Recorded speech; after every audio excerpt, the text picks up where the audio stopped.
చూడండి, మోషేకి దేవుని సన్నిధి ఎడల ఉన్న ఆ తీక్షణత, ఆ ఆసక్తి, అంకిత భావం, ఆయన ఒకటే ఒకటి చెప్తున్నాను, అయ్యా నీ సన్నిధి లేకపోతే మేము ఇక్కడి నుంచి కదలం,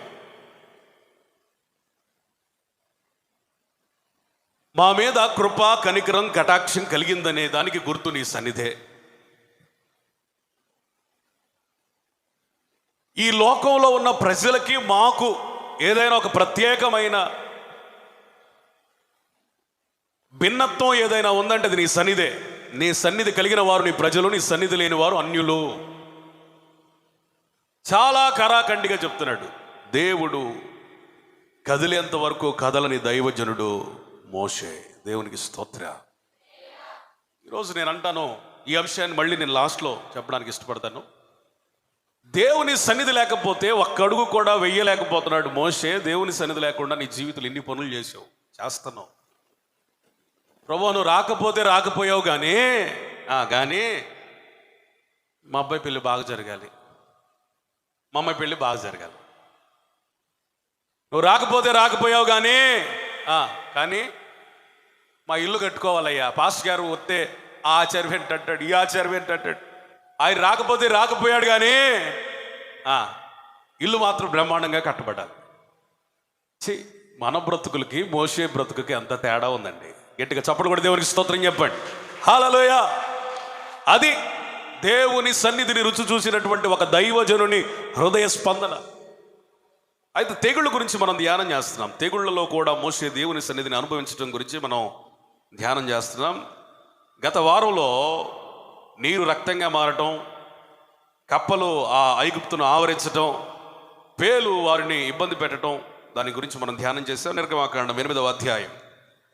ఈరోజు ఒక తెగులు గురించి మనం మాట్లాడుకుందాం. నిర్గమాకాండం 8వ అధ్యాయం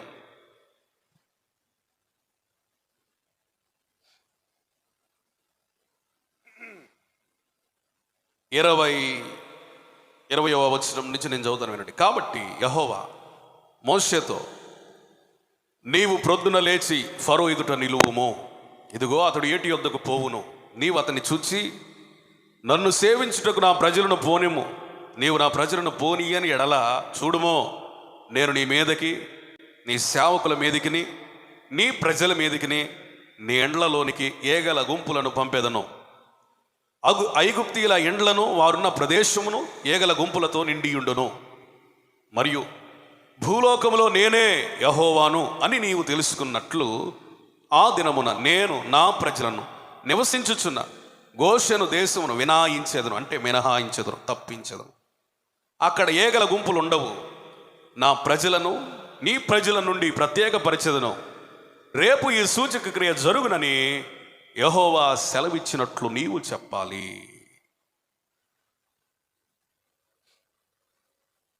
నాలుగవ ప్లేగ్, తెగులు ఐగుప్తులో ఏంటంటే ఏగల గుంపులు. ఎందుకు మనం తెగుళ్లను ధ్యానిస్తున్నామంటే, తెగుళ్లలో కూడా ఇశ్రాయేలీలకి తోడయున్న దేవుని సన్నిధి గురించి మాటలు ధ్యానిస్తున్నాం. దేవుడు ప్రత్యక్షమై మోషేకి చెప్తున్నాడు, మోషే ఫరో దగ్గరికి వెళ్ళు, ఏటి దగ్గర ఉంటాడు అతను, నేను చెప్పినట్లు చెప్పు, నా మాటగా చెప్పు. ఏంటి ఆ మాట అంటే, నా ప్రజల్ని ఆరాధన చేసుకోవడానికి పంపించు అని అడుగు.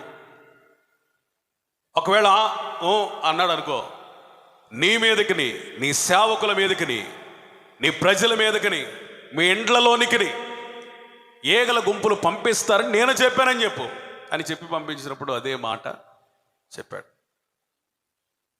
ఫరో దేవుని సన్నిధికి వ్యతిరేకంగా మాట్లాడాడు. లేదు, నో, నెవర్, మీరు వెళ్ళటానికి ఇల్లేదు అన్నట్లుగా. యెహోవా ఏదైతే చెప్పాడో అలాగే చేశాడంట. బాధాకరమైన ఏగల గుంపులు ఫరో ఇంటిలోనికి, అతని సేవకుల ఇండ్లలోనికి వచ్చి ఐగుప్తు దేశమంతటా వ్యాపించెను. ఆ దేశము ఏగల గుంపుల వలన చెడిపోయెను. చెడిపోయాను. ఏగలు అనేటువంటి ఆ మాటను మనం ధ్యానం చేస్తూ ఉంటే ఏగలకున్న స్వభావాన్ని అక్కడ ఒక్క మాటలో తేల్చి చెప్పాడు. అవి చెడగొడతాయి. ఏం చేస్తాయి? చెడగొడతాయి.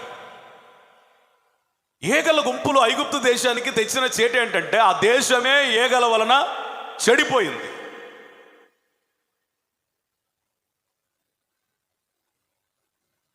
ఏగలకున్న మరొక స్వభావం ఏంటంటే అవి ఒక చోట నుంచి మరొక చోటకి అపవిత్రతని మోసుకొని వెళ్తాయి. పెంట మీద వాళ్తాయి, నువ్వు తినే అన్నం మీద కూడా వాళ్తాయి. అంటే పరిశుద్ధమైన వస్తువుల్ని అపవిత్రమైన వస్తువులుగా మార్చడంలో ఏగలు బాగా ఆరితేరిపోయి ఉన్నాయన్నమాట. ఏగలు ఏం చేస్తాయి అంటే బాధాకరమైన పరిస్థితిని తీసుకొస్తాయి. ఇక్కడ ఏగలంటే ఒక రకం జాతి కాదంట, చాలా రకాల జాతులు గుంపులుగా ఏకమైపోయి ఇశ్రాయేలీల ప్రజల మీదకి దండెత్తుకొని వస్తున్నాయి అట. చిన్న ఏగ కదా, అదే చేయగలదు అని అనుకుంటాం. నువ్వు దేవుని సన్నిధికి వ్యతిరేకమైతే ఒక చిన్న దానితో దేవుడు నిన్ను ఇబ్బంది పెట్టగలడు. నువ్వు దేవుని సన్నిధికి గనక ఫరో వలె వ్యతిరేకంగా మాట్లాడితే వాటి ద్వారా బాధను నీకు పంపిస్తాడు. చిన్నదే కదా అనుకోవాలి. ఒకసారి పరిస్థితిని ఇమాజిన్ చేసుకోండి. భోంచేద్దామంటే పళ్ళు నిండా ఏగలు ఉన్నాయి అనుకోండి, తింటావా?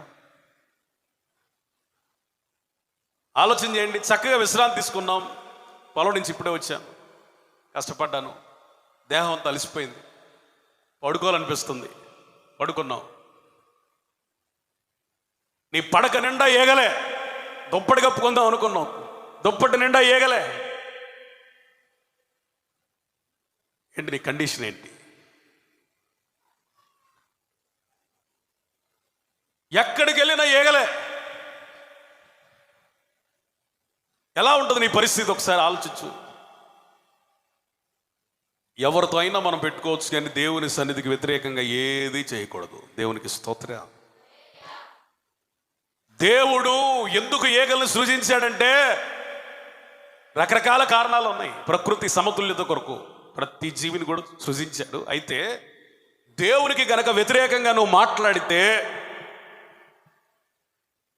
ప్రకృతే నీకు వ్యతిరేకమైపోద్ది. జాగ్రత్త.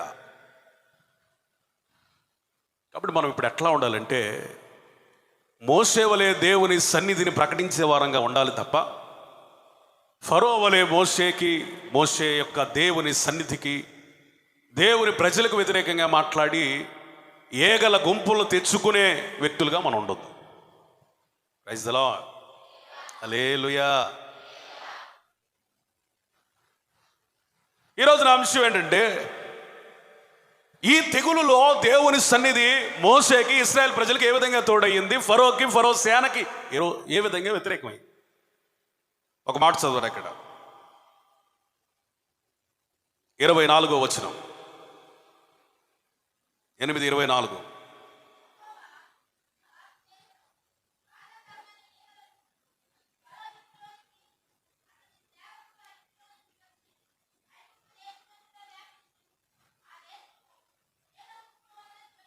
ఆ దేశం ఏగల గుంపుల వలన చెడిపోయెను అనే మాటను అండర్లైన్ చేసుకోండి.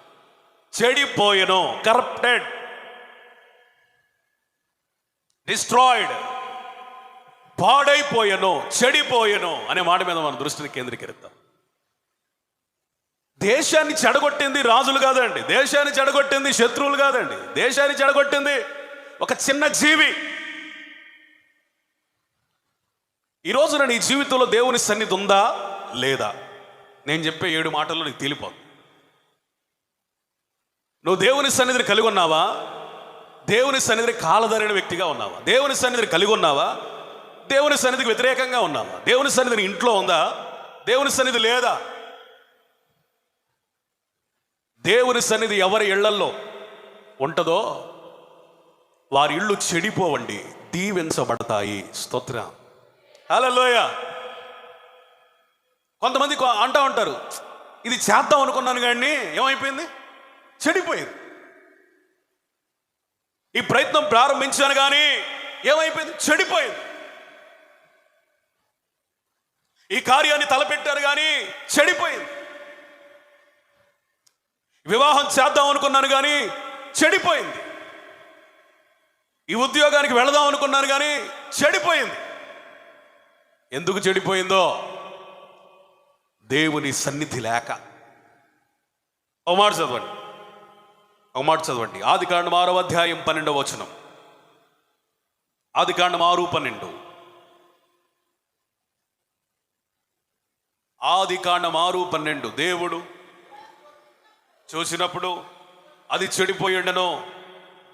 భూమి మీద సమస్త శరీరులట తమ మార్గంలో ఏం చేసుకున్నారు, చెరిపి వేసుకున్నారు. దేవునికి స్తోత్రం, హల్లెలూయా. చాలా జాగ్రత్తగానండి. భూమినట దేవుడు తేరి చూస్తా ఉన్నప్పుడు ఆ భూమి ఎట్లా ఉంది, భూమి మీద ఉన్న ప్రజలు ఎట్లా ఉన్నారంటే వారు చెడిపోయి ఉన్నారు, వారి మార్గంలో చెరిపి వేసుకొని ఉన్నారు. నోవాహు కాలంలో మాట ఇది. దేవుని సన్నిధి ఉంటే నీ మార్గాలు చక్కగా ఉంటాయి. దేవుని సన్నిధి నీకుంటే అరణ్యంలో కూడా దేవుడు నీకు త్రోవలను ఏర్పాటు చేస్తాడు. దేవుడు సన్నిధి నీకు తోడుగా ఉంటే ప్రతికూలతల మధ్యలో కూడా అనుకూలతలే నీకు అనుగ్రహిస్తాడు. దేవుని సన్నిధి నీకుంటే చెమ్మ చీకటిలో సైతం ఆయన వెలుగుగా ఉంటాడు. కానీ నోవాహు కాలంలో ప్రజలు ఎట్లా ఉన్నారంటే చెడిపోయారు, వారి మార్గములను చెడగొట్టుకున్నారు. కారణం ఏంటంటే దేవుని సన్నిధిని వద్దనుకున్నారు వాళ్ళు, అంతే. ప్రియులారా, జాగ్రత్తగా వినండి. దేవుని సన్నిధిని ఎవరైతే వద్దనుకుంటారో వారు చెడిపోతారు. దేవుని సన్నిధిని ఎవరైతే కాలదనుకుంటారో వారి మార్గములు చెడిపోతాయి. నీ మార్గములు నీవు అనుకున్న గమ్యానికి చేరుకోవాలంటే ఈ దేవుని సన్నిధి నీ వెంట రావాలి. దేవునికి స్తోత్రం చెప్పండి. ఇశ్రాయేలు ప్రజల అరణ్య యాత్ర గురించి కీర్తనకారుడు ఒక అద్భుతమైన మాట మాట్లాడతాడు. వారు కోరుకున్న రేవుకు వారిని దేవుడు నడిపించాడు. Praise the Lord. అనేక మంది వారి మార్గములను చెడగొట్టుకున్నాడు. అరణ్యుల ఆకుల వలె రాలిపోయారు, చెడిపోయారు. ఎందుకంటే వీరికున్న సన్నిధి వారికి లేదా అంటే వారే కాలదనుకున్నారు, వారే వద్దనుకున్నారు, వారే వ్యతిరేకంగా మాట్లాడారు, వారే నాశనం అయిపోయారు. కానీ కొందరైతే కోరుకున్న రేవుకి నడిచి వెళ్ళిపోయారు, తీరము దాటారు, కొట్టుకొని పోలేదు, మునిగిపోలేదు. అంతము వరకు దేవుని సన్నిధి వారితో రావడాన్ని బట్టి వారు కనాను దేశం, పాలు తేనెలు ప్రవహించు దేశం, సంవత్సరం ఆది నుండి అంతం వరకు దేవుని కన్నులు నిలుచు స్థలం, అందులోకి వెళ్ళిపోయారట. అన్ని కష్టాలు కన్నా నేను చెప్పను, కానీ ఈ ప్రసంగం యొక్క దృక్పథంలో ఈ సందర్భోచితంగా మీరు ఆలోచిస్తే నువ్వు ఏ ప్లాన్ గీసినా నీ మార్గం మూయబడుతున్నట్లు అనిపిస్తుంది కదా. ఎక్కడికి వెళ్ళినా నీకు సహాయం దొరకట్లేదు కదా. నువ్వేది చేద్దాం అనుకున్నా కలిసి రావట్లేదనే ఫీలింగ్ కలుగుతుంది కదా. దేవుని సన్నిధికి వ్యతిరేకమయ్యావేమో పరీక్షించుకో. నీ ప్రయత్నాలు ఎందుకని విఫలమైపోతున్నాయి? కీర్తనలు 1వ కీర్తనలో వ్రాయబడిన మాట ఏంటంటే, భక్తి కలిగిన వాడట నీటి కాలవల యోరన నాటబడిన వాడై తన కాలమందు ఫలమిచ్చు చిట్టువలే ఉంటాడు. స్తోత్రం. ఎట్లా ఉంటాడు భక్తి కలిగినవాడు? ఫలమిచ్చు చెట్టులాగా ఉంటాడు, ఫలించే చెట్టులాగా ఉంటాడు. నీటి కాలవల యోరబడిన స్థలం అది, దేవుని చిత్తము ఉన్న స్థలం అది, దేవుని సన్నిధి నిలిచిన స్థలం అది. మై డియర్ చర్చ్, ఎందుకు నువ్వు ఫలించలేకపోతున్నావు అంటే నువ్వు నాటబడిన స్థలము వేరు. ఎందుకు నువ్వు ఆశీర్వదించబడలేకపోతున్నావు అంటే నువ్వు నాటబడిన స్థలము వేరు. దేవుని సన్నిధిలో నాటబడితే నువ్వు యోసేపు వలె ఫలించడి కొమ్మగా ఉంటావు. స్తోత్రం. యోసేపు ఎట్లా ఉన్నాడు? ఫలించడి కొమ్మగా ఉన్నాడు. ఈ కొమ్మట ఇది ప్రాకారం లెక్కుతుందట. అంటే తన వరకు మాత్రమే ఈ ఆశీర్వాదం పరిమితం కాలేదు. తన తండ్రికి ఆశీర్వాదమైంది, తన కుమారులకు ఆశీర్వాదమైంది, తన సహోదరులకు ఆశీర్వాదమైంది, ఒక దేశమునికి ఆశీర్వాదమైంది. ఎందుకు యోసేపు ఎక్కడున్నా ఫలించాడు? ఎందుకు యోసేపు గుంటలో ఉన్నా ఫలించాడు? ఎందుకు యోసేపు చెరలో ఉన్నా ఫలించాడు? ఎందుకు యోసేపు అన్య దేశంలో ఉన్నా ఫలించాడు? ఎందుకు యోసేపు ప్రతికూలతలలో ఫలించాడు? ఎందుకని యోసేపు నిందలలో ఫలించాడు? నీ మీదకు నిందలు రాని, ప్రతికూలతలు రాని, శత్రువులే ఏకమవని, చెరలో వేయని దేవుని సన్నిధి నీకు గనక ఉంటే బలమైన దేవుని హస్తము నిన్ను యోసేపు వలె ఫరో ఎదుట ఒక నాయకునిగా నిలబెడుతుంది. దేవునికి స్తోత్రం చెప్పండి. ఆత్మ నింపుదల కలిగిన వానిగా నిలబెడుతుంది. దేవునికి స్తోత్రం చెప్పండి. ఫరో కంటే ఫరోకు దేవునిగా నియమిస్తుంది. దేవునికి స్తోత్రం చెప్పండి. ఫరో ఎట్లాంటి వాడంటే ఒక బొమ్మలాంటోడు. కార్యాచరణ అంతా, ఆజ్ఞాపించటం అంతా ఎవరు చేసేది? యోసేపు. మీరే ఉద్యోగం చేస్తున్నా మీకు నేను ఇచ్చే సలహా, దేవుని సన్నిధిని మోసుకొని వెళ్ళండి. మీరు ఎక్కడికైనా వెళ్ళండి, దేవుని సన్నిధిని మోసుకొని వెళ్ళండి. ఎవరితో అయినా ఉండండి, దేవుని సన్నిధిని మోసుకొని వెళ్ళండి. మీరు ఎంతమందిలో ఉన్నా మీరే ప్రథములుగా ఉంటారు. స్తోత్రం చెప్పండి. ఎక్కడున్నా, పరాయి దేశంలో, పరాయి పట్టణంలో ఉన్నా దేవుడు నిన్ను గుర్తించి ఆశీర్వదిస్తాడు. అంతే. నీటి కాలువల ఎవరన్నా నాటబడిన వారు, దేవుని సన్నిధిని కలిగిన వారు ఎట్లా ఉంటారంటే ఎండిపోరు, పచ్చగా ఉంటారు. తమ కాలములో ఖచ్చితంగా ఫలిస్తారు, నిత్యము ఫలిస్తారు. వాళ్ళకి మనుషుల సహాయము అవసరం లేదు, దయాదాక్షిణ్యాలు అవసరం లేదు. ఎందుకంటే వారు ఉన్నదే దేవుని సన్నిధి అనబడిన ఓట. నాకు ఎవరు నీళ్లు పోయాలి, ఎరువేయాలి, చుట్టూ త్రవ్వాలి, ఫెన్సింగ్ వేయాలి, ఆ పశువుల నుంచి కాపాడాలి, అయ్యో అని భయపడడానికి అవసరత లేదు. ఎందుకో తెలుసా? మనం ఉన్నది నీటి కాలవల యోర. అది ఎండిపోదు, మనం ఎండిపోం. అంతే. స్తోత్రం చెప్పండి. దేవుని సన్నిధి ఎండిపోదు, మనల్ని ఎండనివ్వదు. దేవుని సన్నిధి ఆశీర్వాదకరమైనది, మనల్ని శాపగ్రస్తమైన అనుభవాలకు అనుమతినివ్వదు. ఈరోజు ఎందుకని నోవాహు కాలంలో ప్రజలు చెడిపోయారంటే దేవుని సన్నిధి విడిచిపెట్టి తిండిబోతులు అయ్యారు, తాగుబోతులు అయ్యారు. ఇంకెట్లా అయ్యారు? పొలాలు వేసుకుందాం, పెళ్ళిళ్ళు చేసుకుందాం, ఇదే గోల. పెళ్ళిళ్ళు చేసుకోవడం తప్పు కాదు, ఇల్లు కట్టుకోవడం తప్పు కాదు, పొలాలు వేసుకోవడం తప్పు కాదు, సంపాదించడం తప్పు కాదు, తినడం తప్పు కాదు, తాగడం తప్పు కాదు. కానీ ప్రార్థించలేనంత తిండిపోతు అయితే ఖచ్చితంగా నీలో దేవుని సన్నిధి లేదు అనేది నిష్పక్షపాతంగా పరిశుద్ధాత్ముడు నీకు వినిపిస్తున్న స్వరం. ధనమే నీకు దేవుడైతే దేవుని సన్నిధి నిన్ను విడిచిపెట్టిందని అర్థం. నువ్వు చేస్తున్న జీవనోపాధి పనే, ఉద్యోగమే నీకు దేవుడైతే ఖచ్చితంగా దేవుని సన్నిధి నిన్ను విడిచిపెట్టే అవకాశం చాలా దగ్గరలో. నువ్వు దేవుని విడిచిపెట్టి ఎక్కడికి వెళ్ళను నువ్వు ఆశీర్వదించబడలేవు. కొంతకాలం ఆశీర్వదించబడినట్లుగా ఉంటావు. ఆయన సన్నిధి కనుక దాటిపోతే నువ్వు ఎండిపోవటం ప్రారంభిస్తావు. అదే ప్రజల మధ్య నోవాహు అనే ఒక భక్తిపరుడు నివసిస్తున్నాడు. అతనికి దేవుడు ఇచ్చిన పేరేంటంటే ఇతడు నీతిమంతుడు. స్తోత్ర. కృప పొందినవాడట ఆయన. దేవుని పరిచర్య బాధ్యతలను తీసుకున్నవాడు. ఎంతో మంది బంధువులు ఉన్నారు, ఎంతో మంది రక్త సంబంధికులు ఉన్నారు. ఎవరు కూడా ఆ పరిచర్యలో సహాయం చేయలేదు. తన కుమారులు మాత్రమే, తన కుటుంబం మాత్రమే సహకరించింది అంత పెద్ద ఓడ కట్టడానికి. దేవుని సన్నిధి లేకపోతే నోవాహు ఆ ఓడ కట్టేవాడు కాదు. తన శక్తి చాలేది కాదు, తన ప్రయాస వీలయ్యేది కాదు, తన జ్ఞానం సరిపోయేది కాదు. దేవుని సన్నిధి నీకుంటే ఆ సన్నిధే ప్రణాళికను కూడా ఇస్తుంది. స్తోత్రం చెప్పండి. ఎంత ఎత్తు, ఎంత వెడల్పు, ఎంత పొడవు, ఎన్ని కిటికీలు పెట్టాలి, ఎన్ని అంతస్తులు వేయాలి, ఇది గాడ్స్ ప్లాన్.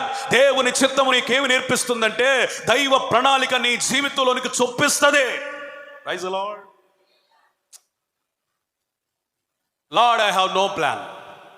నాకు ప్రణాళిక లేదు నాయన, ఏం చెయ్యాలో నాకు అర్థం కావట్లేదు.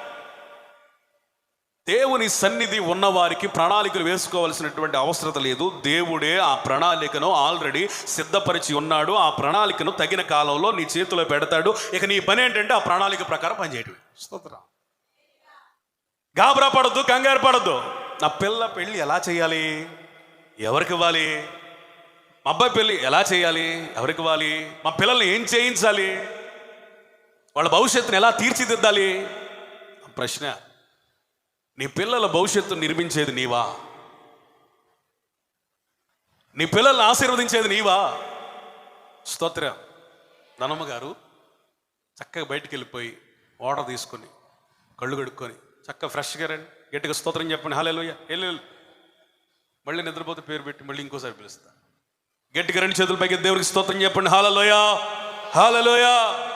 కాబట్టి నీవు ఇతరులను ఆశీర్వదించే ఆ పరిస్థితి నీకు రావాలంటే ఆల్రెడీ దేవుడు నీ జీవితంలో, నీ గురించి ఇతరుల జీవితంలో, నీ ద్వారా ఇతరుల జీవితంలో, నీ బిడ్డల జీవితంలో, నీ పిల్లల జీవితంలో ప్రణాళికను సిద్ధపరిచే ఉన్నాడు. నీవు కలిగి ఉండాల్సింది ఒకటే, దేవుని సన్నిధి. It's enough.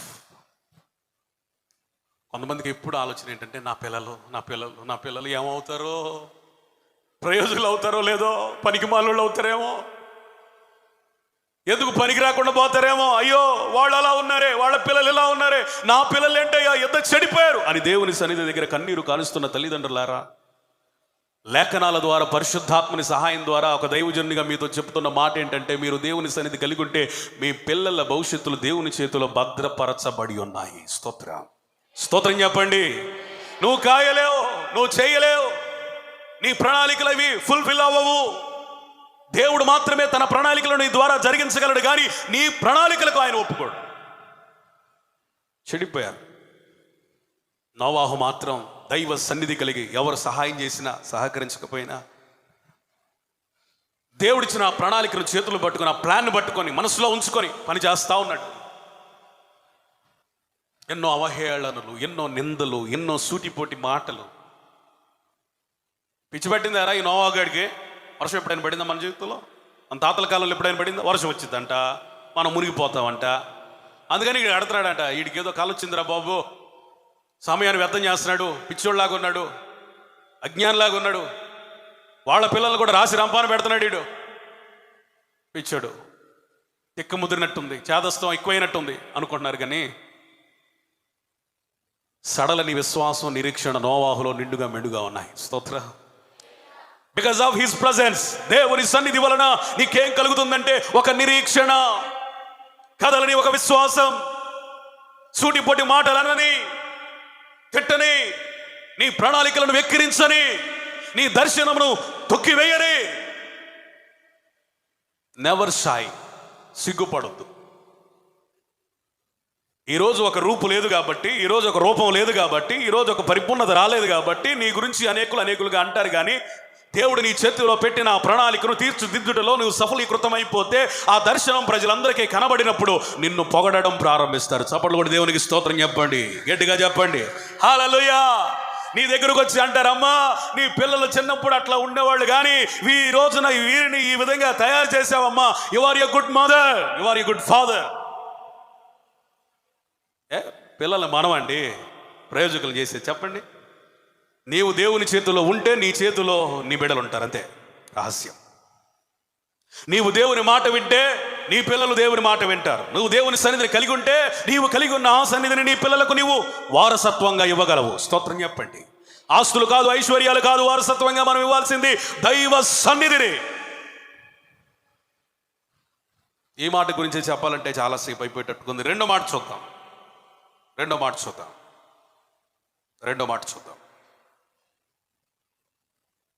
నిర్గమాకాండం 32:7. నిర్గమాకాండం 32:7. చదవండి. యెహోవా మోషేతో ఎట్లనను,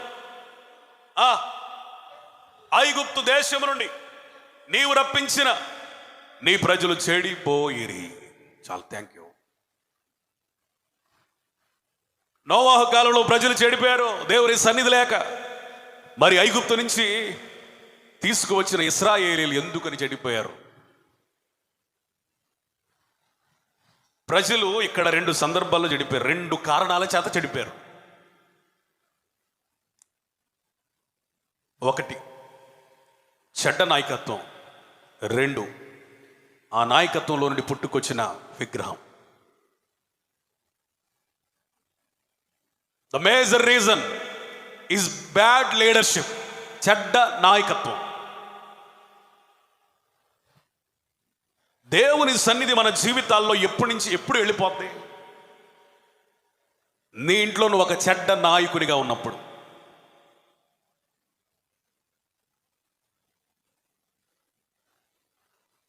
నీ ఇంట్లో ఒక చెడ్డ తండ్రిగా ఉంటే, చెడ్డ భర్తగా ఉంటే, చెడ్డ భార్యగా ఉంటే, చెడ్డ పిల్లలుగా ఉంటే, చెడ్డ విశ్వాసిగా ఉంటే,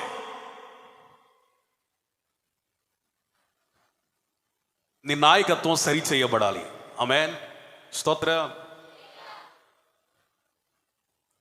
నీ నాయకత్వం దేవుడు ఎందుకు ఇచ్చాడు నీకంటే, that is the divine responsibility, దైవికమైన బాధ్యత. అది నువ్వు నెరవేర్చాలి. నిన్ను నమ్మాడు దేవుడు, నన్ను నమ్మి సేవనిచ్చాడు, మిమ్మల్ని నమ్మి ఆ పరిచయని ఇచ్చాడు, మిమ్మల్ని నమ్మి ఆ కుటుంబాన్ని ఇచ్చాడు, మిమ్మల్ని నమ్మి బిడ్డల్ని భార్యని ఇచ్చాడు, మిమ్మల్ని నమ్మి కొన్ని అప్పగించాడు. నీకు అప్పగించబడిన ఆ బాధ్యతల్ని సంపూర్ణంగా నెరవేర్చే ప్రక్రియలో నీ నాయకత్వానికి సామర్థ్యతను కలిగించేది దైవ సన్నిధి. స్తోత్రం చెప్పండి. ఏ నాయకుడైనా దైవ సన్నిధి లేకుండా తన ప్రజలను నడిపించలేడు.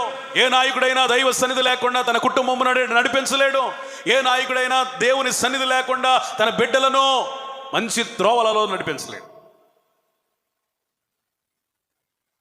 కాబట్టి మీరు ఏమవ్వాలంటే మంచి తండ్రులుగా మార్చబడాలి, మంచి తల్లులుగా మార్చబడాలి, మంచి భార్యలుగా ఉండాలి, మంచి భర్తలుగా ఉండాలి, మంచి పిల్లలుగా ఉండాలి, మంచి విశ్వాసులుగా ఉండాలి. అప్పుడు దేవుని సన్నిధి నిరంతరము మన మధ్యలో ఉంటుంది. స్తోత్రం. ఈ మోషే అనేవాడు ఏమైనా, ఓ అహరోనా, ఈ మోషే అనేవాడు ఏమైనా ఉన్నాడో పోయాడో మాకు తెలియదు. మనం వెళ్ళిపోదాం, ఇక్కడ వద్దు. ఆయన కోసం వెయిట్ చేస్తే ఎట్లా? ఆయన ద్వారా మేలు పొంది ఆయన కోసం కూడా వేచి ఉండలేని కొంతమంది పాస్ గారి కోసం కూడా వేచి ఉండలేరు. పాస్ గారు రాకముందన్నీ మోషే అనేవాడు ఏమాయనో.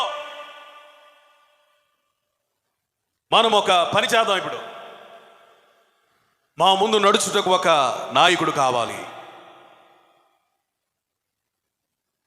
సరే, మీ బంగారం తీసుకొని రండి అంటే తీసుకొచ్చారు. దాన్ని ప్రతిభగా చేశాడు అహరోను. ఇప్పుడు దానికి ప్రజలు ఏం చేస్తున్నారు? ఎందుకు చెడిపోయారు? తాగుతున్నారు, తింటున్నారు, ఆడుతున్నారు, పాడుతున్నారు. ప్రజలు ఇప్పుడు ఏమైపోయారు? చెడిపోయారు. ఇప్పుడు చెడిపోయారంటే అర్థం ఏంటంటే there is no presence of God between Israelites. ఇశ్రాయేలీల మధ్య దేవుని సన్నిధి లేదు. ఎందుకు దేవుని సన్నిధి లేదో తెలుసా? ఇశ్రాయేలీల మధ్యకు రాకూడని ఒకటి వచ్చింది. అది ప్రతిమ, విగ్రహం, జీవం లేని ఒక విగ్రహం, అనర్హమైన ఒక విగ్రహం, దేవుడు అసహించుకునే ఒక విగ్రహం, దేవుని గుండెను ఛిద్రం చేసే ఒక విగ్రహం, దేవుని మనోభావాలకు దెబ్బతీసే ఒక విగ్రహం.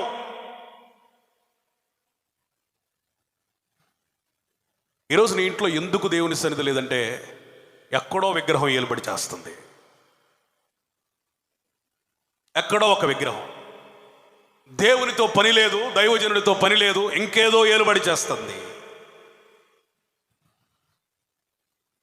విగ్రహ సంబంధమైన కీడు వలన నీ జీవితంలో సన్నిధి ఉండదు. చెడిపోతారు.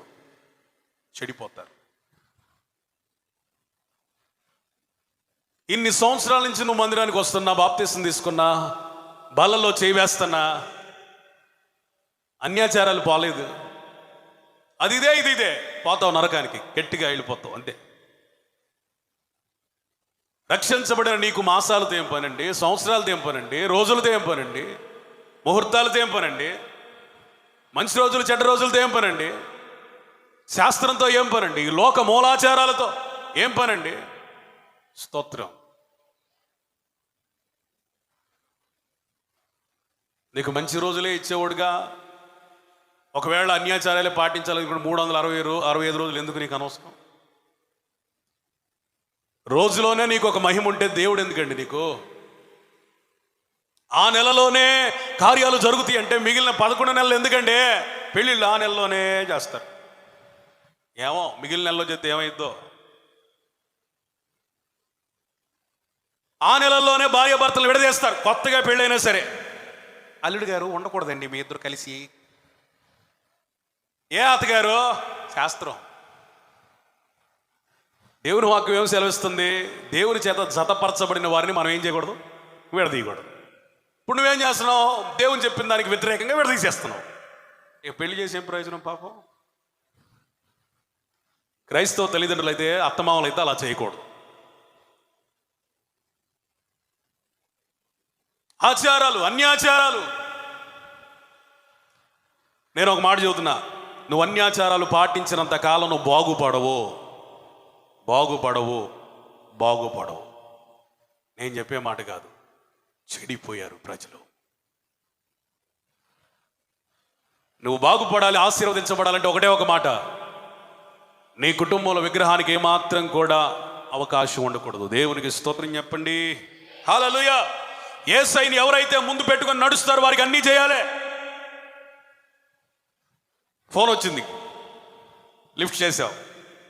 హలో ఎవరండి అంటే, మేమండి చెన్నై నుంచి కాల్ చేస్తున్నాం, ఇంటర్వ్యూకి వచ్చారు కదా, క్వాలిఫై అయ్యారు, మీ జీతం 30,000, రేపే జాయిన్ అవ్వాలి అన్నారు.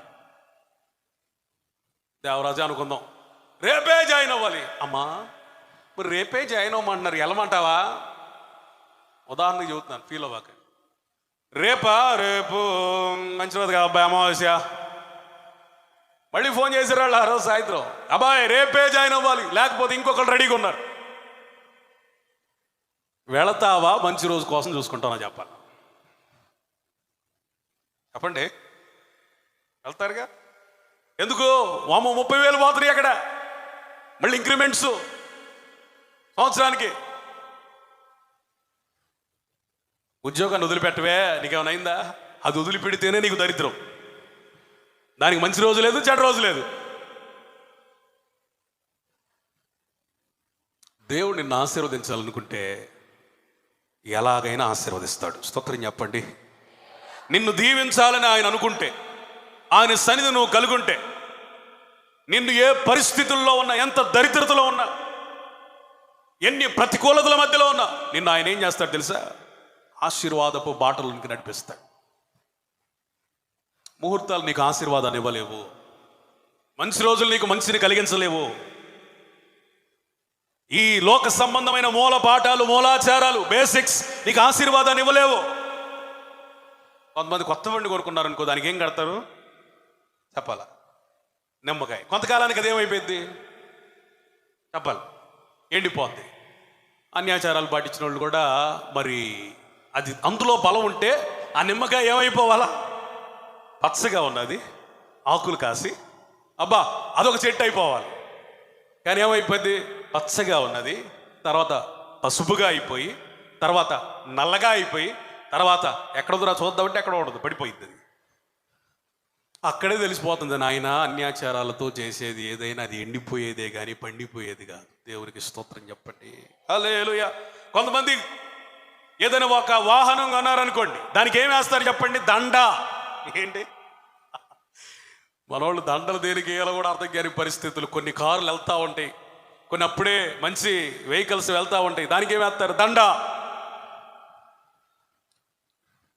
రాజకీయ నాయకులకి వేస్తారు, మనుషులకి వేస్తారు దండ. పెళ్లిలో పెళ్లి కొడుకు పెళ్లి కూతురు వేసుకుంటారు దండలు, చచ్చిపోయిన వాళ్ళకి కూడా దండలు వేస్తారు.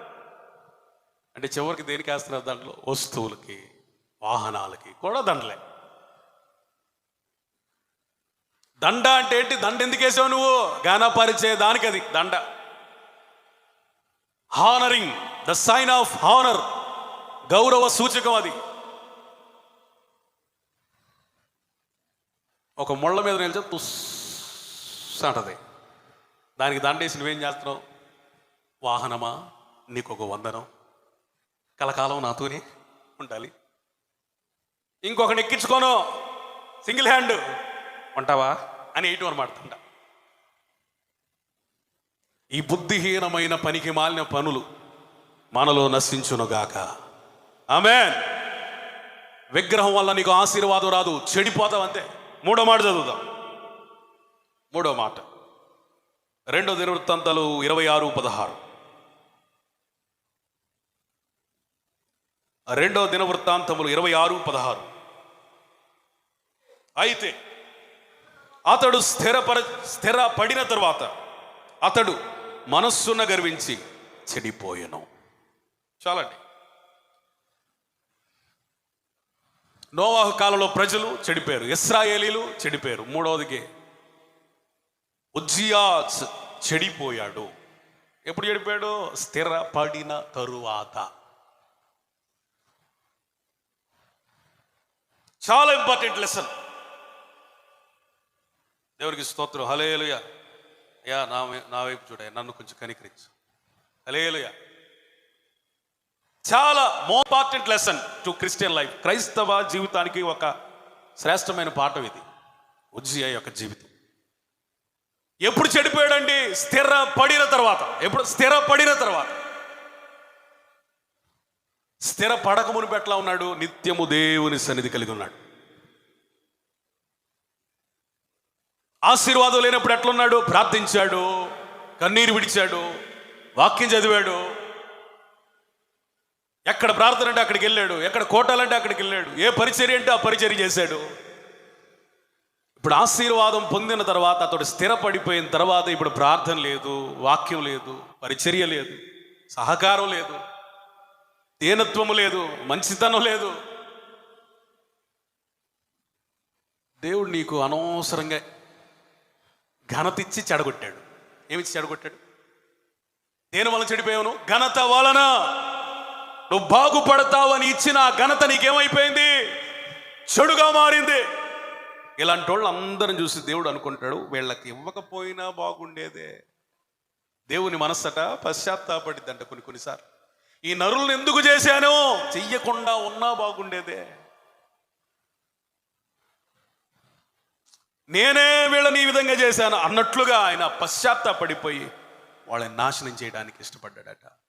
ఇలా వినండి, దేవుడు నీకు ఉద్యోగం ఇచ్చినా, వ్యాపారం ఇచ్చినా, ఆశీర్వాదం ఇచ్చినా, తలాంతులు ఇచ్చినా, వాట్ ఎవర్ నీ జీవితంలో నువ్వేది కలిగి ఉన్నా ఆయన అనుకోవాలి, నేను వీరికి ఇచ్చినందుకు నాకు చాలా సంతోషంగా ఉంది అనుకోవాలి. దేవునికి స్తోత్రం చెప్పండి. అనవసరంగా ఇచ్చానే అనే ఫీలింగ్ రాకూడదు దేవునికి. ఈరోజు నేను అంటాను, దేవుడు నీకు ఇచ్చినటువంటి నీ జీవితాన్ని బట్టి హ్యాపీగా ఉన్నాడా? సంతోషంగా ఉన్నాడా? ఒకప్పుడు నీ ప్రార్థన జీవితం ఎట్లా ఉంది?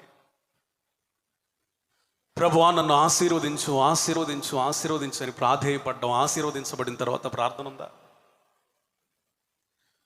ప్రభువా నా బిడ్డలను ప్రయోజకులుగా చేయి, చేశాడు, ఆశీర్వాదించాడు, ప్రార్థన ఉందా? ప్రభువా ఇల్లు కావాలి, ఇల్లు కావాలి, ఇల్లు కావాలి, కట్టించాడు, ప్రార్థన ఉందా? ప్రభువా ఉద్యోగం రావాలి, ఉద్యోగం రావాలి, వచ్చింది, ప్రార్థన ఉందా? ప్రభువా నా స్థితి మార్చయ్యా, నా స్థితి మార్చయ్యని ప్రార్థన చేసావు, మరి ప్రార్థన ఉందా? కేవలం దేవుని దీర్ఘశాంతాన్ని బట్టే దేవుడు మనకిచ్చిన దాన్ని తీసుకోవట్లా. అందుని బట్టి గట్టిగా స్తోత్రం చెప్పండి. మనం ఏదో గొప్పవాళ్ళం పెద్ద ఇదని కాదు. దేవుడు మన చేతిలో నుంచి ఆయన ఇచ్చింది తీసుకోవడం పెద్ద విషయమేం కాదు. ఒక్కసారి లాగాడా మళ్ళీ మొదటి స్థితి కంటే దౌర్భాగ్యమైన స్థితికి మనం వెళ్ళిపోతాం. విన్నారా? ఇక్కడి నుంచి అక్కడ దాకా అందరికి ఇది పాఠం. స్తోత్రం చెప్పండి. ఇక్కడి నుంచి అక్కడ దాకా అందరికి ఇది పాఠం. దేవుడు నీకు ఏదైనా ఇచ్చాడంటే నేను ప్రేమించి ఇచ్చాడు, నీ కృప చేత ఇచ్చాడు. నువ్వు పెద్ద వ్యక్తివని కాదు, గొప్ప వ్యక్తివని కాదు, ఆయన కనికరించాడు, కృప చూపించాడు. కృపతో నీకు ఇచ్చిన దాని విషయమై నువ్వు కృతజ్ఞతలు స్తుతులు చెల్లిస్తున్నావా? ప్రార్థిస్తున్నావా? వాక్యమును ధ్యానిస్తున్నావా? పరిచర్య చేస్తున్నావా? సహకరిస్తున్నావా? ఇచ్చే విషయంలో నమ్మకంగా ఉన్నావా? 10,000 జీతం అప్పుడు దశభాగం ఎంత చెప్పాలా? 1000 రూపాయలు. దేవా నువ్వు ఉద్యోగం ఇచ్చినందుకు స్తోత్రం అని నెల 1000 రూపాయలు, నెల 1000 రూపాయలు. దేవుడు ఇతని అర్పణను చూసి, నమ్మకత్వాన్ని చూసి 10,000 చేశాడు. ఇప్పుడెంత? దశభాగం 2,000. దేవా నీకు స్తోత్రం, దేవా నీకు స్తోత్రం, దేవా నీకు స్తోత్రం. ఇంక్రిమెంట్స్ మీద ఇంక్రిమెంట్స్ వచ్చి పై అధికారులు మెచ్చుకొని 20 కాస్త ఏకంగా 50 అయింది. దేవా నీకు స్తోత్రం, కొంచెం కష్టంగానే ఉంది కానీ దేవా నీకు స్తోత్రం అని 5,000 వేస్తున్నాడు. దేవుడు కొంచెం ఏదో కొంచెం తేడాగా ఉన్నాడే, కొంచెం ఇంక్రిమెంట్ పెంచి ₹1,00,000 చేస్తే మారు మనసు పొంది 10,000 నేస్తాడేమోనని ₹1,00,000 చేశాడు. ఇప్పుడు ఏమైందో తెలుసా? 10,000 10,000లో ₹1,000, తర్వాత 2,000, తర్వాత 5,000, ఇప్పుడు ఏకంగా 10,000. అమ్మో, మొదటి జీతం అంతా సగం సగం వేయటం మనవాడికి ఇష్టం ఉండదు, చాలా పర్ఫెక్ట్. అందుకని అసలు వేయకుండా మందిరానికి వస్తున్నాడు, అన్నా వందనాలన్నా, వాక్యం వింటున్నాడు, తల ఊపుతున్నాడు, రాసుకుంటున్నాడు, అబ్బా ఎంత భక్తో, దశం భాగం. దేవుడు అడిగాడు, రే 10,000 ఇచ్చినప్పుడు ₹1,000 ఇచ్చావు, 20,000 ఇచ్చినప్పుడు 2,000 ఇచ్చావు, 50,000 ఇచ్చినప్పుడు కూడా కొంచెం కష్టమైన 5,000 ఇచ్చావు, మరి ₹1,00,000 ఇస్తే 10,000 ఇవ్వాలి కదా. ఇస్తానులే ప్రభువా, కొంచెం కష్టంగా ఉంది, మరి ఒకేసారి ఎంత పెంచినా నాకు కూడా ఇబ్బందిగానే ఉంది. ఇబ్బందిగా ఉందా? సరే, ఆ 10,000 నీకు కరెక్ట్, 1,00,000 ఏమైంది ఇప్పుడు? అప్పుడు ఇస్తున్నాడు మళ్ళీ, దేవా నన్ను క్షమించయ్యా, ఆ 1,00,000 మళ్ళీ ఇవ్వు, ఆ 10,000 ఏదత్తా. ఈ స్థితి మనకి ఉండకుండా ఉండాలంటే దేవుడిచ్చిన ఆశీర్వాదాలను లెక్క కట్టుకో. నువ్వెంత ఇస్తున్నావు అనేది అసలు మ్యాటరే కాదు. దేవుడికి స్తోత్రం చెప్పండి. హల్లెలూయా. చాలా మంది మొదట్లో నమ్మకంగానే ఉంటారు, మొదట్లో యథార్థంగానే ఉంటారు, మొదటి భక్తి పరులుగానే ఉంటారు. దేవుడు ఆశీర్వదించుచున్న కొలది గర్వం. చాలా మంది గర్వము వలన దేవుని సన్నిధిని కోల్పోతున్నారు. ఈ గర్వం ఎక్కడి దాకా దారి తీస్తుందంటే దైవజనులకే వ్యతిరేకంగా, దైవజనులకే పోటీగా మారిపోయింది. కొంతమందికి స్థితి పెరిగిన తర్వాత, పాస్టర్ గారితో ఏముంది, మనం ఇత్తే తీసుకునేవాడు అండి పాస్టర్ గారు. పాస్టర్ గారు ఎవరు? మనం ఇత్తే తీసుకునేవాడు అండి పాస్టర్ గారు, లేకపోతే ఆయనకి అంత ఎక్కడదే.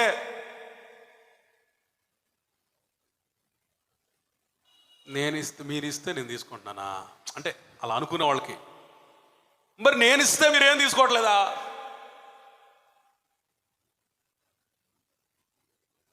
వాక్యం ఇవ్వట్లేదా?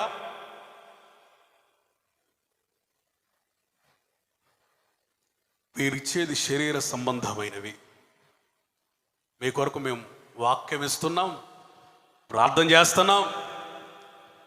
మీ కొరకు ఏవేవి దేవుడు చేయాలని అనుకుంటున్నాడో, దేని కొరకు మమ్మల్ని పిలిచాడో అన్నీ చేస్తున్నాం.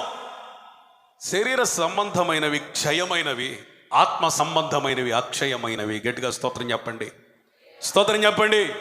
మేము ఇస్తున్నవి అక్షయమైన ఆశీర్వాదాలు.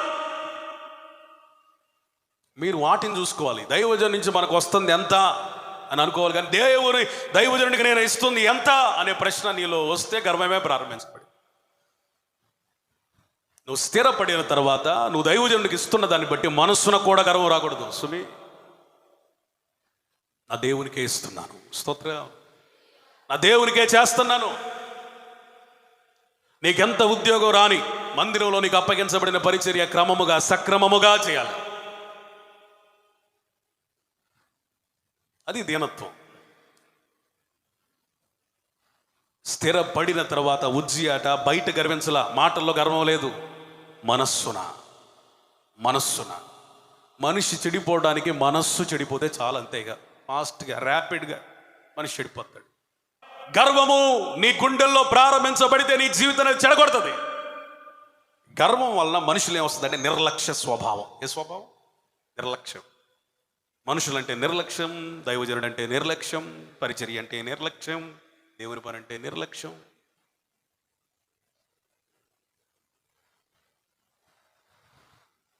ఈ నిర్లక్ష్యంలోంచి భ్రష్టత్వం పుట్టుకొస్తుంది. ఏమొస్తుంది? భ్రష్టత్వం, నాశనం. మన మనస్సు బాగుంటే మన జీవితం ఎంటైర్ లైఫ్ చాలా బాగుంటుంది. నీలో ఎప్పుడు కూడా దీనత్వము నిండును గాక. దేవునికి స్తోత్రం చెప్పండి.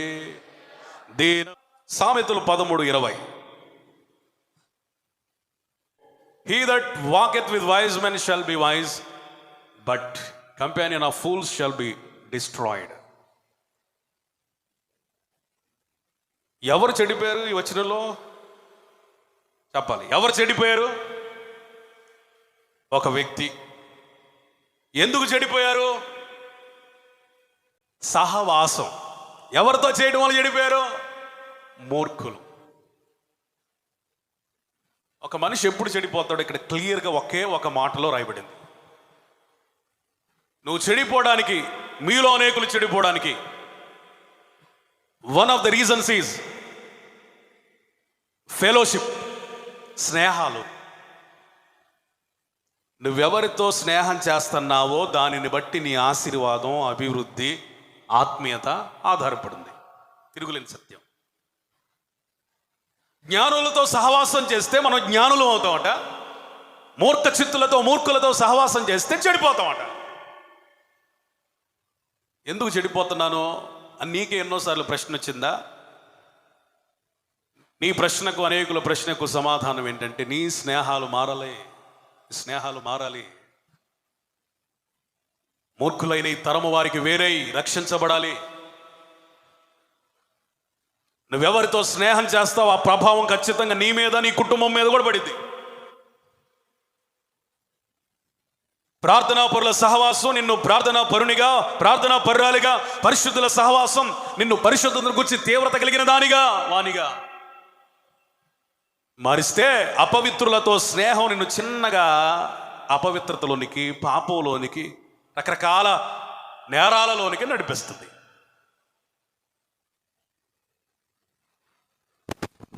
ఈరోజు చాలా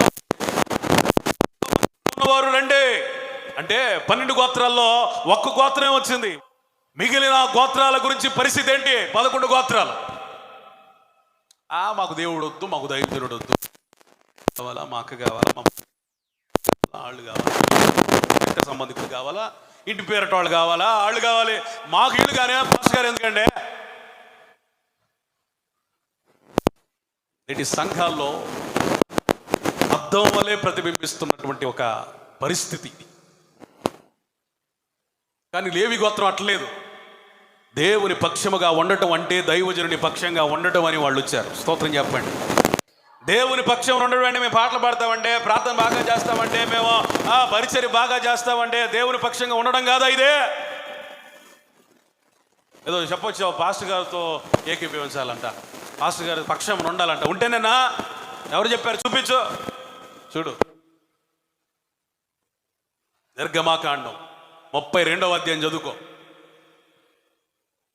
దైవజనునికి విరోధంగా ఉండి నేను దేవుని పక్షమున ఉంటున్నాను, దేవునితో స్నేహం చేస్తున్నాను అనుకుంటున్నా సంఘమా, నువ్వు ఏ రక్త సంబంధాన్ని బట్టి దేవుని విడిచిపెట్టావు, దేవుని సన్నిధిని వదిలిపెట్టావు, దైవజనుడికి విరోధంగా మాట్లాడుతున్నావు.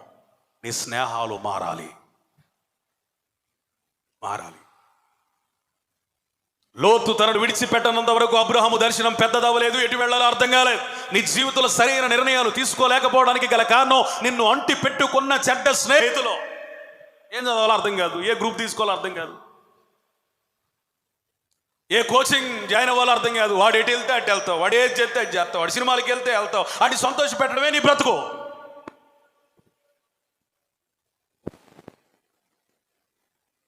మనుషులను సంతోషపెట్టడానికి దేవుడు మనల్ని పుట్టించలేదు, మనల్ని పుట్టించిన దేవుడిని సంతోషపెట్టడానికి ఆయన మనల్ని చేశాడు. స్తోత్రం చెప్పండి. నువ్వు జోకరువా మనుషుల్ని సంతోషపెట్టడానికి? బఫూన్వా సర్కస్లో మనుషుల్ని సంతోషపెట్టడానికి? నీతిమంతులు సింహము వలె ధైర్యంగా ఉంటారు. చప్పట్లు కూడా దేవునికి స్తోత్రం చెప్పండి. హల్లెలూయా. స్నేహాల విషయాల్లో రాజీ పడితే నీ భవిష్యత్తు నాశనం అయిపోద్ది, చెడిపోద్ది. ప్రార్థన పరులతో స్నేహం చేయి, పరిశుద్ధులతో స్నేహం చేయి. దేవుని మందిరం అంటే, దైవజనుడు అంటే, దేవుడు అంటే ఆసక్తి కలిగిన వారితో స్నేహం చేయి. దేవుడు నిన్ను దీవిస్తాడు. ఆమేన్ చెప్పండి గట్టిగాను. మత్తయి సువార్త 6:23.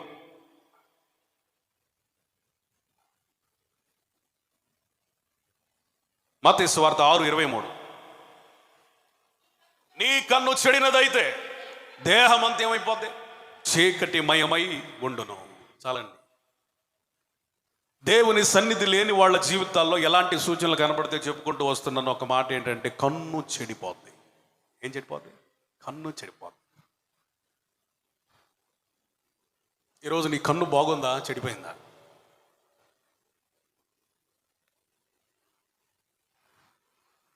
అయ్యగారు ప్రార్థన చేయండి అయ్యగారు, రాత్రి అంతా కలవరం, సీరియల్ మాత్రం మానరు, కలవరం, చూసేదంతా అయ్యే. కలవరం రాకుండా సమాధానం వస్తుందా? సీరియళ్ళు సినిమాలు చూసి మనసులో నెమ్మది ఉంటుంది అనుకుంటారా? కన్ను చెడిపోయిందే.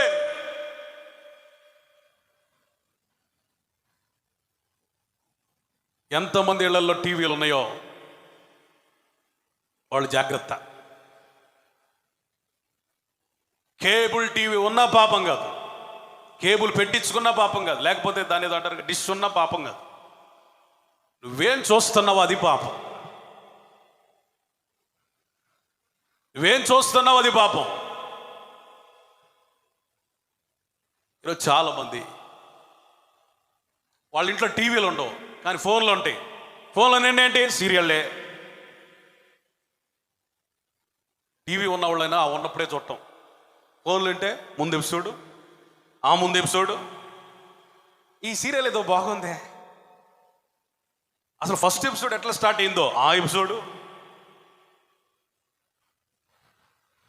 కొమ్మరిపాలెంలో 2 సంవత్సరాల నుంచి పరిచర్య జరుగుతూ ఉంది. 1 సంవత్సరం నుంచి ఒక ఇంట్లో జరుగుతుంది.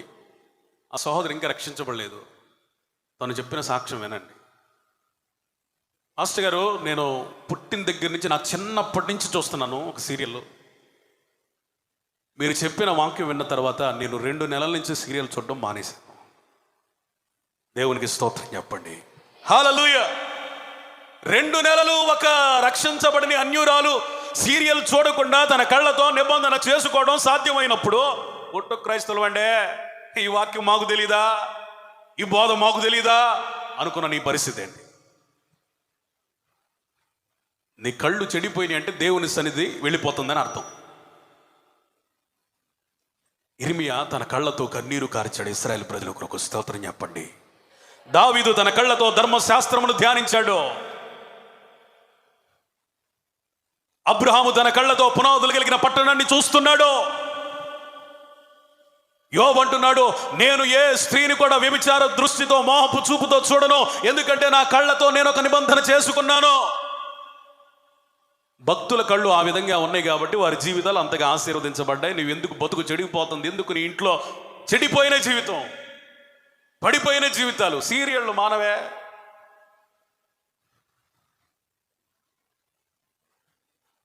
పరిశుద్ధుడా నీకు స్తోత్రము నాయనా అని ప్రార్థన చేసేవాళ్ళు కూడా వెళ్ళాలి, 8ంటికి వెళ్ళాలి, గృహదర్శనాలు చేయాలి. చెప్పా పెట్టకుండా ఉంటుంది. ఇక వాళ్ళ ముచ్చట్లు, ఆ టీవీలో అబ్బా అక్కడ ఒక పక్కన జరుగుతూ ఉంటే ఈ క్రికెట్ ఏమంటారు దాన్ని, కామెంటరీలాగా మళ్ళీ చెప్పుకుంటా చూడటం. చిచ్చి. చాలామంది సిగ్గు లేకుండా బ్రతుకుతున్నారు, సిగ్గుమాలి బ్రతుకుతున్నారు, దేవుని నిబంధనను ప్రక్కన పెట్టి బ్రతుకుతున్నారు. మళ్ళీ సమస్య వస్తే పాస్టర్ గారు ప్రార్థన చేయండి, గట్టిగా చేయండి. నేను గట్టిగా చేసిన, అపోస్తలుడు అయిన పౌలు గారు వచ్చి చేసిన ఈ జీవితంలో కార్యాలు జరగవు. ముందు నువ్వు మారు మారు మారు మారు. ఈ రోగాన్ని ఎవరికి అంటించారంటే మగవాళ్ళకు కూడా అంటించారు. మీలో కూడా ఉన్నారులే, మగవాళ్ళకు కూడా అంటించారు. ఇప్పుడు వీళ్ళంటే చూస్తారు సీరియల్లో. ఏంటయ్యా నువ్వు కూడా సీరియల్ చూస్తున్నావు అంటే, ఏడయ్యా రిమోట్ ఇవ్వట్లా, చూసి చూసి నాకు కూడా అలవాటు అయిపోయింది. ఉన్నారు, అలవాటు అయిపోయిన పురుషులు కూడా ఉన్నారండి. మీరు చెడిపోవటమే కాకుండా మగవాళ్ళని కూడా చెడగొట్టారు. దేవుడు మిమ్మల్ని క్షమించును గాక. చెప్పండి, గట్టిగా చెప్పండి. వీళ్ళు తక్కువ, వీళ్ళు అమ్మో వీళ్ళ తక్కువ అంచనా వేసా నేను. కళ్ళారా చూసిన తర్వాత నాకు అర్థమైంది, వీళ్ళల్లో కూడా సీరియల్ పిచ్చోళ్ళు చాలామంది ఉన్నారు. ఎవరి ద్వారా వచ్చింది ఇది? తల్లుల ద్వారా. వీళ్ళకేం తెలుసు? అన్యం పుణ్యం తెలియని వాళ్ళు పసిబిడ్డలు. అమ్మ కార్టూన్ ఛానల్ పెట్టవే, ఆ కథల ఛానల్ పెట్టవే అంటే ఆగా ఎప్పుడు కార్టూన్ ఛానల్ చూడేది. నేను చూస్తున్నాగా, మీ నాన్న వస్తే న్యూస్ అంటాడు, నువ్వు వస్తే కార్టూన్ అంటావు. ఇక నేను ఎప్పుడు చూసేది దీపం. ఏ దీపం చెప్పరే? వీళ్ళకి తెలుసు, వాళ్ళు చెప్పరు. తెలిసినా చెప్పరు, వాళ్ళు తెలివి కలిగిన వాళ్ళు. మళ్ళీ చర్చిలోకి వచ్చి ఏం పాడు తెలుసా? నా దీపమో యేసయ్యా నీవో ఎలిగించినావు. ఈ దీపం కాదు, ఆ దీపం ఆరిపోదు. ఎన్ని ఎపిసోడ్లు అన్నా చూడు, ఆరిపోదు.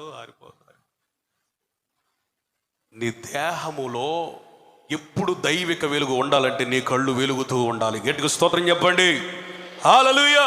మీ జీవితాలు, మీ బిడ్డల జీవితాలు, మీ భర్తల జీవితాలు, మీ చేతుల్లోనే ఉన్నాయి. మీ కళ్ళు స్వస్థపరచబడితే మీ దేహం అంతా వెలుగుమై ఉంటుంది. స్తోత్రం, స్తోత్రం. గట్టిగా చెప్పండి, గట్టిగా చెప్పండి స్తోత్రం. హల్లెలూయా.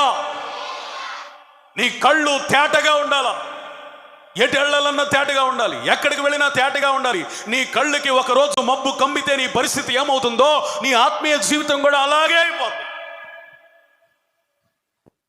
నీ కళ్ళు చాలా స్పష్టంగా కనపడాలి. దర్శనం ఎందుకు రావట్లేదు పాస్టర్ గారు నాకు దర్శనాలంటే, నీ కళ్ళు సీరియళ్లతో నింపబడ్డ అయ్యే వస్తాయి. నీ కళ్ళలో కూడా అయ్యే అయ్యే అయ్యే. మొన్న ఒక రోజు మధ్యరాత్రిలో మా అమ్మాయి నిద్రలో కలవస్తుంది. అన్నయ్య అన్నయ్య అన్నయ్య అన్నయ్య బొమ్మ బొమ్మ బొమ్మ బొమ్మలు ఆక్కుంటున్నాడని కాలంలో. ఎప్పుడు? మధ్యరాత్రిలో. పగలంతా బొమ్మతో ఆడింది కాబట్టి రాత్రిపూట ఆ బొమ్మే కళ్ళలోకి వస్తుంది. ఈరోజు ఈ బొమ్మలు చూసి రాత్రిపూట కూడా ఏంటి, పాస్టర్ గారు రాత్రి ఒక వెలుగు. ఏంటా వెలుగు? టీవీ ఆన్ చేయగల వెలుగు వచ్చింది కదా, ఆ వెలుగు. మరొక మాట చదవండి, 2 తిమోతి 3:8. 2 తిమోతి 3:8. 2 తిమోతి 3వ అధ్యాయం 8వ వచనం. త్వరగా. ఎన్నే ఎంబ్రే అనువారు మోషేను ఎదిరించినట్టు వీరును చెడిన మనస్సు కలిగిన భ్రష్టులై సత్యమును ఎదిరింతురు. చాలు. ఎక్కడ చెడిపోయారండి వీళ్ళు? మనస్సులో. ఏ విషయంలో చెడిపోయారండి? విశ్వాస విషయంలో భ్రష్టులై. వీళ్ళు ఎందుకు చెడిపోయారు? మనస్సు చెడిపోయింది. మనస్సు చెడిపోయింది అనడానికి గుర్తేంటి? సత్యాన్ని ఎదిరించే స్వభావం, వాక్యాన్ని ఎదిరించే స్వభావం, వాక్యం ఉన్నది ఉన్నట్టుగా చెప్పే దైవజనుని ఎదిరించే స్వభావం, దేవుని సన్నిధిని ఎదిరించే స్వభావం. వీరట మోషేని అలనాడు ఎదిరించినట్లుగా పౌలును కూడా ఎదిరిస్తున్నారు వీళ్ళు. ఈరోజు పైకి పాస్టర్ గారికి వందనాలు చెప్పి మనసులో దైవజనుని ఎదిరిస్తున్నావా?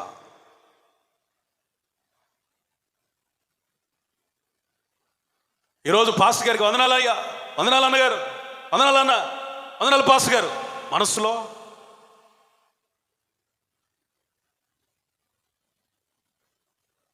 ఎదిరిస్తూ అంటే ఓయ్ పాస్టరా అనకపోయినా, కాలర పట్టుకోకపోయినా, కొట్టకపోయినా నీ మనస్సులో దైవజనుని వాక్యం నాటబడుతుందా?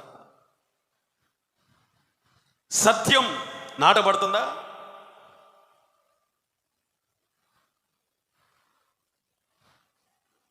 సత్య విషయంలో నీకు కలిగిన ప్రకటన నిలుస్తుందా? దేవుని వాక్యం విన్న తర్వాత నీవు చేసుకున్న ప్రతిష్ట నిలబడుతుందా? వీరు ఎట్లాంటి వాళ్ళంటే చెడిన మనస్సు కలిగిన వారై విశ్వాస విషయంలో భ్రష్టులై వాక్యమునకు విరోధంగా మాట్లాడతారు. ఎప్పుడు వీళ్ళ పని ఏంటంటే వాక్యానికి విరోధంగా మాట్లాడతాం, దైవజనుడికి విరోధంగా మాట్లాడటం, దేవుని సన్నిధి, దేవుని మందిరాన్ని, దేవుని పరిచర్య విరోధంగా మాట్లాడటం.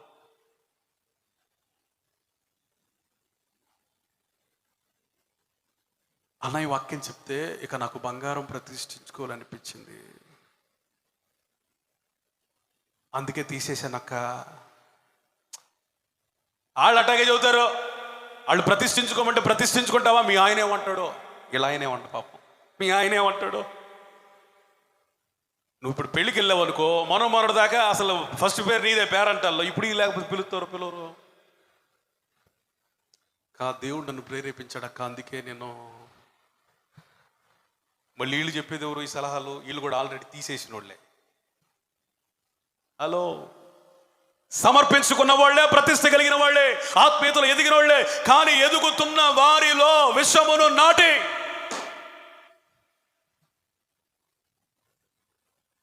ఏం చేస్తారు? వీళ్ళు సత్యమునకు విరోధంగా మాట్లాడతారు.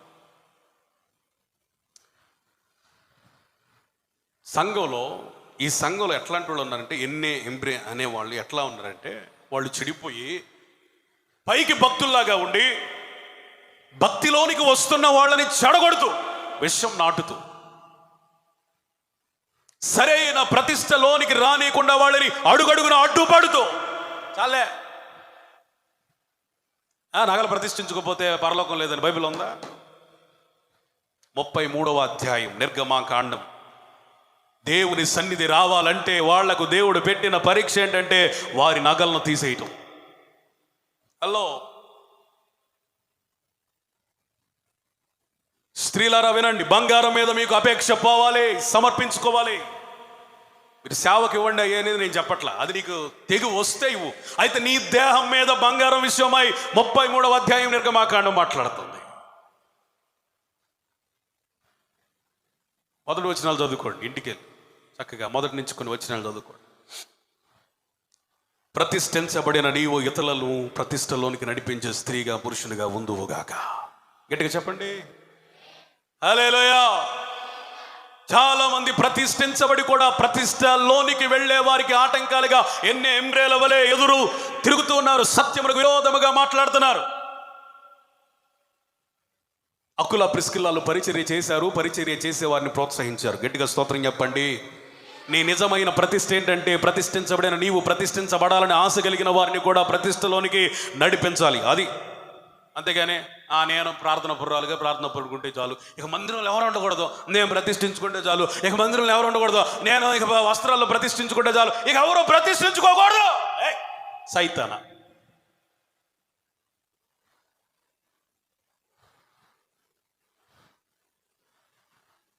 ఇట్లాంటి మనస్సు కలిగిన వాళ్ళు అసలుకే మోసం చేసుకుని వారి ప్రతిష్టను కోల్పోతారు. ఎంబ్రే సత్య విరోధులు దేవుని సన్నిధి ఉండదాళ్ళలో. చివరిగా ఒక్క మాట చెప్పి నేను ముగిస్తా. మొదటి తిమోతి 1:19. మొదటి తిమోతి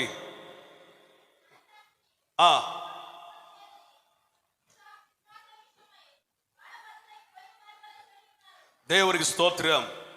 చాలా మందట సంఘములు ఎట్లా ఉన్నారు, మంచి మనస్సాక్షిని త్రోసివేసి విశ్వాసంలో నుంచి చెడిపోయి ఉన్నారు, తొలగిపోయి ఉన్నారు. మంచి మనస్సాక్షి దేవుడికి ఇస్తే కాపాడుకో. నీ మనస్సు ఎలాంటిదో తెలుసా? ఒక్క వచనం ద్వారా చెప్తాను. అన్నిటికంటే నీ హృదయము చాలా ప్రాముఖ్యమైనది. నీ హృదయాన్ని ఎట్లా కాపాడుకోవాలి? భద్రంగా. నీ మనస్సును ఎట్లా కాపాడుకోవాలి? చాలా కేర్ఫుల్గా. నీ మనస్సులో వచ్చిన ఆలోచనల్ని ఎప్పుడు కూడా చులకన భావంతో చూడొద్దు. అవి క్రియల రూపంలోకి వెళ్ళేదాకా పనిచేస్తాయి. అమ్మాయి బాగుందా, ఈ యొక్క ఆలోచన అమ్మాయి దగ్గరికి తీసుకెళ్ళిపోద్ది. Just small thought. నీ మంచి మనస్సాక్షి, చాలా మంచి మనస్సాక్షి కలిగి ఉన్నావు తిమోతి. నీ మనస్సాక్షిని కాపాడుకో. కొంతమంది మంచి మనస్సాక్షితో వారి జీవితాన్ని ఆరంభించారు, కానీ ఆత్మీయ జీవితంలో చెడిపోయారు. విశ్వాస జీవితం బద్దలైపోయింది. ఎందుకంటే వాళ్ళ మనస్సు చెడిపోయింది. ఒకప్పుడు రూపాయి దగ్గర కూడా ఎంతో నమ్మకంగా ఉండేవాళ్ళు ఈ రోజున అక్రమంగా సంపాదిస్తున్నారంటే మనస్సు వాత వేయబడిన మనస్సాక్షి. ఒకప్పుడు ఒక స్త్రీని మోహపు చూపుతో చూడడమే తప్పని భావించిన వాళ్ళు వ్యభిచారపు కోరికలు రంకెలు వేస్తున్నాయంటే మనస్సు చెడిపోయింది. ఒకప్పుడు పొరుగు వారి సొమ్ముని ఇంట్లో పెట్టుకోవాలంటే ఎంతో భయపడి పాపపు సొమ్ముగా భావించేటువంటి వ్యక్తులు ఈ రోజున వారి ఎన్నో వస్తువులు, ఎన్నో ధనం ఎంతో ఇవ్వవలసినవి వారి ఇంట్లోనే ఉంచుకొని చాలా పరిశుద్ధులుగా, పవిత్రులుగా బయటికి నటిస్తూ ఉన్నారు కొందరు. మనస్సు చెడిపోయింది. నేను ఒక్క మాట చెప్పి ముగిస్తా. అదేంటో తెలుసా? రోదే దేవుని సన్నిధిని విడిచిపెట్టలేదు. చిన్న పిల్ల, యవ్వన దశకు వస్తున్న ఒక పిల్ల, ఇలాంటి వయస్సు కలిగిన పిల్లలు అనుకోండి, ఇళ్లలో పెద్దోళ్లలో పరిశుద్ధుల మధ్యకి వెళ్ళిపోయి దేవుని సన్నిధిని ఆనందిస్తుంది. స్తోత్రం చెప్పండి. పిల్లలు, మీకు ఒక సందేశం చెప్తా వినండి. మీరు సీరియల్ చూడకూడదు, మీ తల్లుల్ని చూడకూడదు.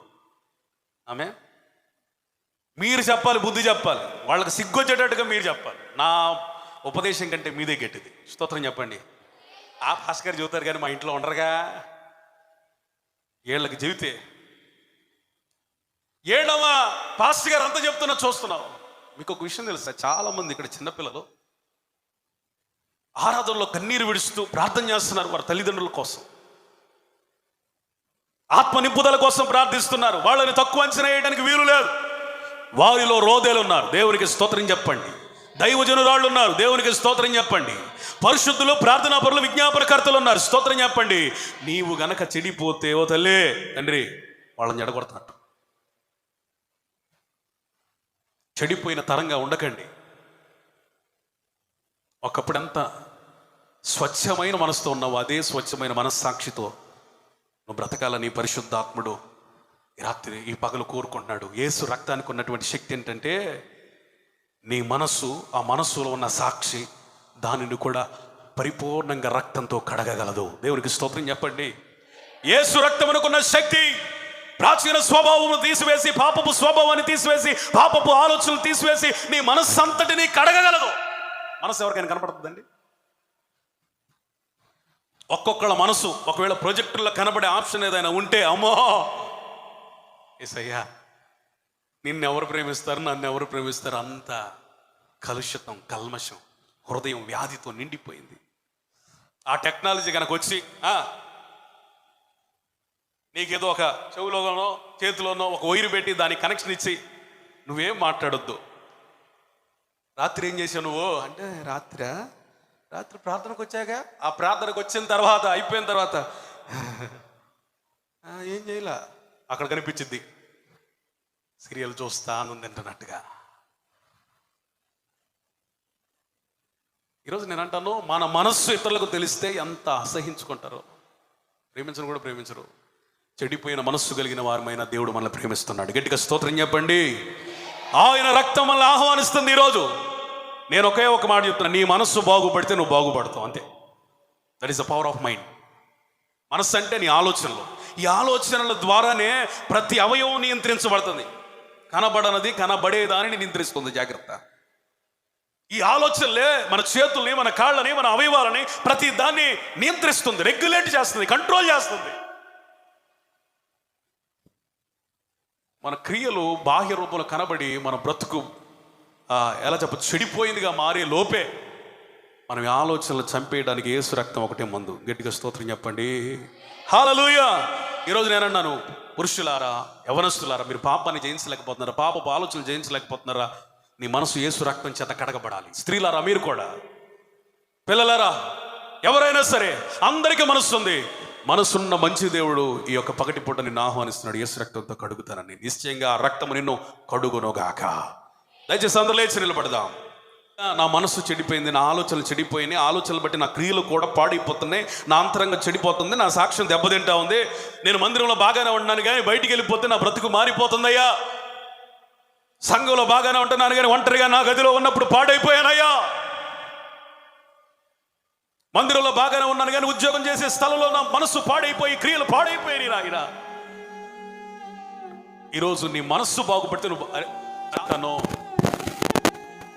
నోబాహు కాలంలో ప్రజలు చెడిపోయారు. కారణం ఏంటంటే దేవుని సన్నిధిని విడిచిపెట్టారు. కానీ దేవుని సన్నిధిని కలిగిన నోబాహు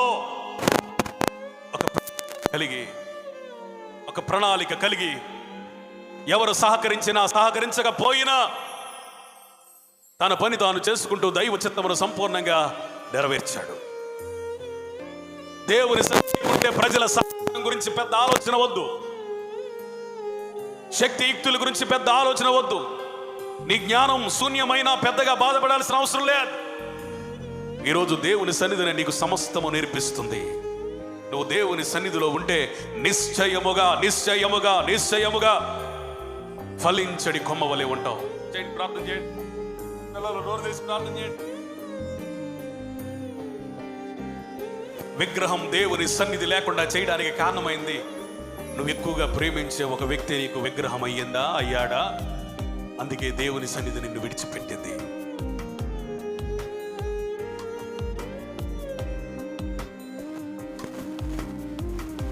ఏ కార్యక్రమం చేసినా విగ్రహంతో ముడిపెట్టుకుపోయింది. పెళ్ళైనా చావైనా ఇకనైనా మారు మనసు పొందండి. విగ్రహం కాదు ప్రభువా, నా మధ్య ఉండవలసింది నీవయ్యా, నా మధ్య ఉండవలసింది నీవు నాయన. ఇశ్రాయేలీయులు చెడిపోయారు. ఈరోజు విగ్రహం వలన వచ్చిన కీడు చాలు.